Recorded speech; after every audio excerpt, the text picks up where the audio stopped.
Soy el doctor Alejandro Salce, estudié psicología en la Facultad de Psicología de la UNAM y mi campo de interés ha sido la fisiología en unión con la psicología, y a esto se le conoce como psicofisiología. Porque de alguna manera para mí era muy interesante saber cómo la conducta de las personas tenían un fundamento en las funciones cerebrales. Esto me llevó a conocer a personalidades muy interesantes en ese medio, como el doctor Jacobo Grinberg, quien me formó mientras yo estuve haciendo la maestría. Fue mi tutor. Él desarrolló una serie de estudios muy interesantes sobre cómo funcionaba el cerebro, sobre cómo el cerebro podía comunicarse, cómo podía tener ciertas reacciones ante la interacción con otras personas.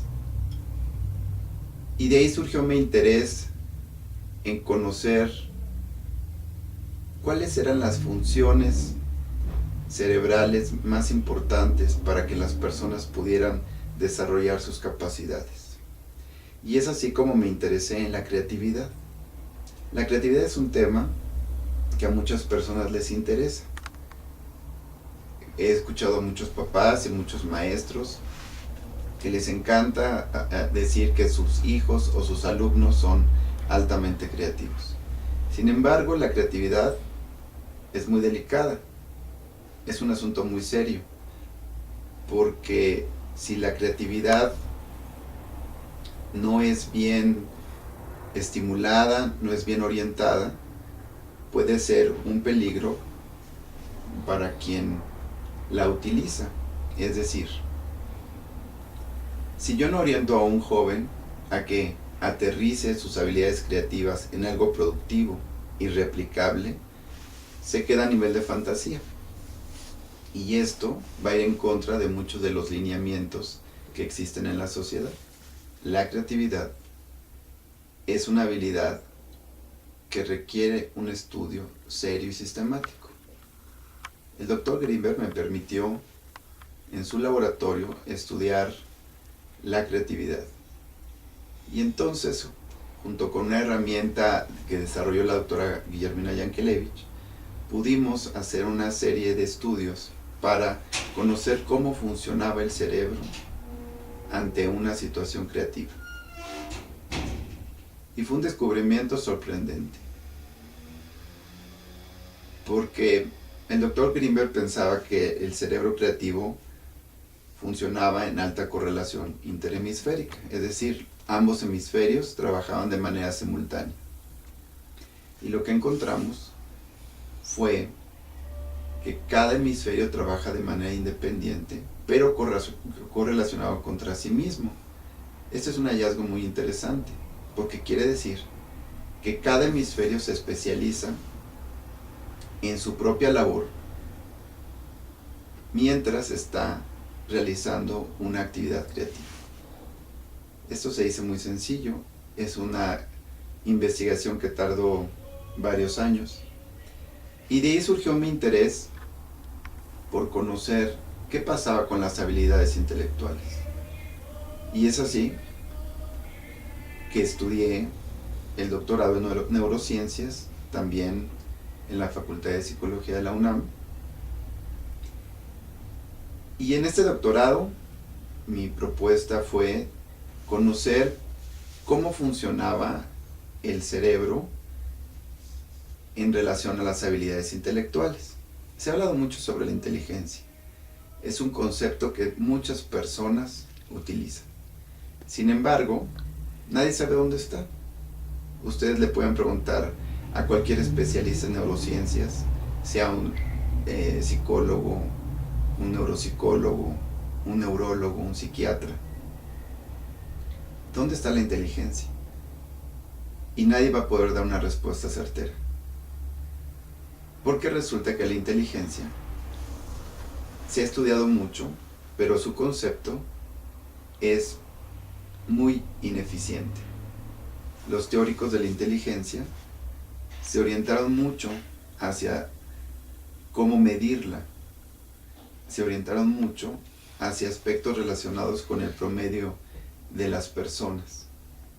Y entonces lo que sucedió fue que se desarrollaron muchas pruebas en las cuales se mide el famoso coeficiente intelectual.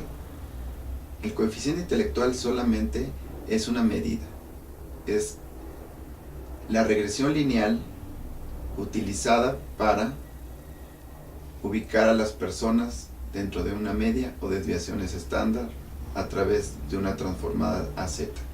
Estos son aspectos de estadística a veces poco accesibles. Sin embargo, es importante decirlo porque realmente cuando hablamos del CI no estamos hablando de algo específico. A nadie le sirve saber que tiene un CI de 90 si está reprobado en español, en matemáticas, o si incluso no puede conseguir trabajo. Y es así como el interés en mis investigaciones de abordar las habilidades. Las habilidades intelectuales es un tema muy interesante, porque además de que tienen fundamentos distintos a nivel teórico y a nivel estadístico, es algo más tangible. Yo puedo hablar de que un niño es muy hábil para aritmética, pero no es hábil para la lectura. Y sobre eso yo puedo trabajar, puedo estimular, puedo evaluar de manera muy consistente. Y de esa manera es que las investigaciones desarrolladas durante el doctorado nos permitieron desarrollar una evaluación y hacer esta relación con aspectos psicofisiológicos. Es muy interesante toda esta información, ya que los modelos sobre inteligencia son modelos muy antiguos, son modelos en los cuales se desarrollaron en el siglo antepasado, y ninguno de estos modelos ha retomado los avances de las neurociencias. Ahora sabemos dónde están ubicadas ciertas funciones. Si yo sé dónde está ubicada, por ejemplo, la atención, puedo hacer una relación directa con habilidades. Las habilidades de atención están ubicadas en la región prefrontal. Entonces yo tendría la posibilidad de medirlas a través de un instrumento, y ese instrumento a su vez mediría exactamente cómo están esas funciones cerebrales. Sin embargo, nada de esto se ha hecho en conjunto, es decir, nadie ha tomado las funciones, la información sobre funciones cerebrales y al mismo tiempo desarrollado un instrumento.